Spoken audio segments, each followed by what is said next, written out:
আসসালামু আলাইকুম। আলহামদুলিল্লাহ, সবাই ভালো আছেন তো? আমিও ভালো আছি আলহামদুলিল্লাহ। আমি আজকে এসেছি, এটা হচ্ছে হ্যামিল্টন অ্যান্ড বার্লিংটনের মাঝামাঝি একটা সুন্দর অনেক বড় একটা ব্রিজ আছে। এই ব্রিজটা পার হতে প্রায় 8-10 কিলোমিটার করতে হয়, অতিক্রম করতে হয়। তো সেখানে আমি ওই ব্রিজের নিচ দিয়ে একটা চ্যানেল টাইপের রাস্তা আছে, আমি সেখানে এসে এখানে এই যে আপনার লেকের পাশে আসছি। লেকের পাশে হচ্ছে লেকের ধারে যেটা হচ্ছে আপনার দেখুন সমুদ্রের একটা গর্জন পাচ্ছি। আসলে অন্টারিওতে সমুদ্র নাই, সো এই লেকটা দিয়েই আমরা সমুদ্রকে বোঝাই আর কি, যে আমরা সমুদ্রের পাশে থাকি, কিন্তু আসলে এই অন্টারিওতে কোনো সমুদ্র নাই। তো দেখুন কত সুন্দর পরিবেশ এখানে। হ্যাঁ, এই যে আমরা এই যে লেকের ধারে যাইতেছি। হ্যাঁ, একটা বিষয় লক্ষ্য করুন, দেখেন এখানে কোনো ময়লা আবর্জনা মানে লাইক সিগারেটের প্যাকেট থেকে শুরু করে চিপসের প্যাকেট, কোনো কিছু নাই, এবং পানির বোতলও নাই। কত সুন্দর একটা এরিয়া দেখেছেন। এটা তো ইলেকট্রিক পোল, যেটা হাই ভোল্টেজ বিদ্যুৎ লাইন গেছে সাথে।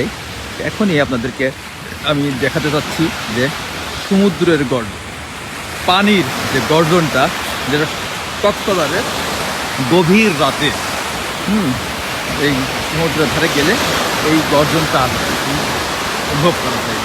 সেটাই আমি ফিল করতেছি, আমার খুবই ভালো লাগছে। অনেক দিন পরে এই ক্যানাডাতে প্রায় 2 বছর হয়ে গেল, সেই 2 বছরের মধ্যে এরকম গর্জন আমি পাই নাই, যেটা আমার বাংলাদেশে ছিল। সুতরাং এখানেই যেন আমি একটু সমুদ্রের মানে কক্সবাজারের সমুদ্রের ফিল পাচ্ছি, আমার খুবই ভালো লাগছে। তাই আমি আপনাদেরকেও এই বিষয়টাকে, এই জায়গাটাকে শেয়ার করতেছি। এটা হচ্ছে আপনারা এখানে যারা আছেন অন্টারিওতে যারা আছেন, তারা অবশ্যই এখানে একটু বেরিয়ে যাবেন। এটা হচ্ছে হ্যামিল্টন অ্যান্ড বার্লিংটনের মাঝামাঝি, এটা হয় লেক নর্থ বলা হয়। হ্যাঁ, এই দেখুন সমুদ্রের কিনার ঘিরে অসাধারণ একটি শহর। এটা বার্লিংটন এরিয়া, খুবই সুন্দর, খুবই চমৎকার। দেখুন লাইটিংগুলো এখন সন্ধ্যাবেলা, আর একটু পরে আরও লাইটিংটা ফোকাস দিবে, তখন আপনার আরও ভালো লাগবে। তো সমুদ্রের এই গর্জন শুনতে কার না ভালো, আমারও খুব ভালো লাগে। তাই আমিও আপনাদের সামনে প্রেজেন্ট করলাম আমার নিজেকে, ঠিক আছে। আমার খুব ভালো লাগছে, সো আপনাদেরও হয়তো ভালো লাগবে, সেই জন্য আমি এই বিষয়টা শেয়ার করলাম, এই জায়গাটা শেয়ার করলাম। এটা খুবই পছন্দের, আমার খুবই ভালো লেগেছে। অসাম। হ্যাঁ, সো না হেসে পারলাম না, মন খুলেই হাসি। হ্যাঁ, কানাডাতে সবাই শুকনো হাসি আছে, হাসির দাম আছে কিন্তু। সো আমি একটু বাংলাদেশি হাসি দিলাম আর কি।